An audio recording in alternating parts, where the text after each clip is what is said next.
बाबुल की कैद में दानियल।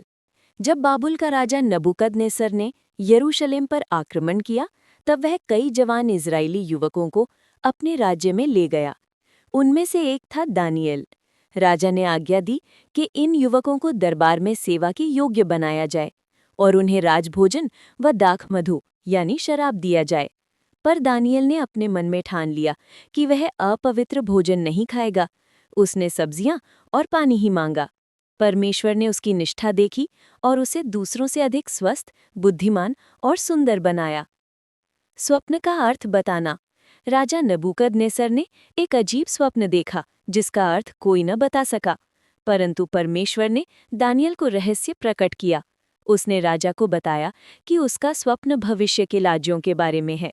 सोने का सिर यानी बाबुल, चांदी का सीना, कांसे का पेट, लोहे के पांव और फिर मिट्टी और लोहा मिले हुए पांव। ये दिखाता था कि आने वाले समय में अनेक राज्य उठेंगे और गिरेंगे, पर अंत में परमेश्वर का राज्य सदा के लिए स्थिर रहेगा। राजा दानियल की बुद्धि से चकित हुआ और उसे ऊंचे पद पर बिठाया। आग की भट्टी। दानियल के मित्र। दानियल के 3 मित्र शद्रक, मेशक और अबेदनगो राजा की सोने की मूर्ति को दंडवत करने से इनकार कर देते हैं। राजा क्रोधित होकर उन्हें जलती हुई भट्टी में डलवा देता है, परंतु आश्चर्य, वे जलते नहीं, क्योंकि परमेश्वर का एक दूत स्वयं प्रभु उनके साथ खड़ा था। ये देखकर राजा मान गया कि इज़राइल का परमेश्वर महान है। शेरों की मांद में दानियल।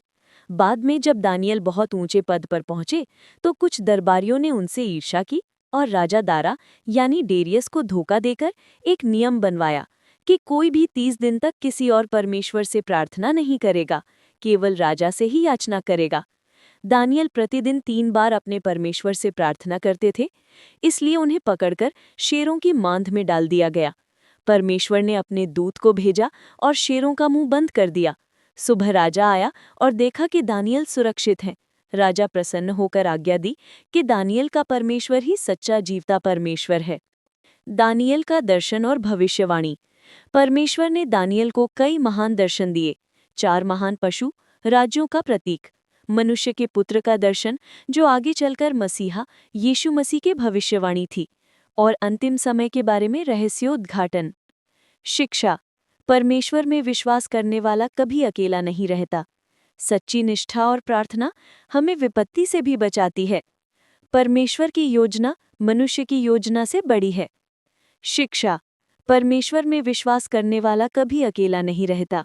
सच्ची निष्ठा और प्रार्थना हमें विपत्ति से भी बचाती है। परमेश्वर की योजना मनुष्य की योजना से बड़ी है।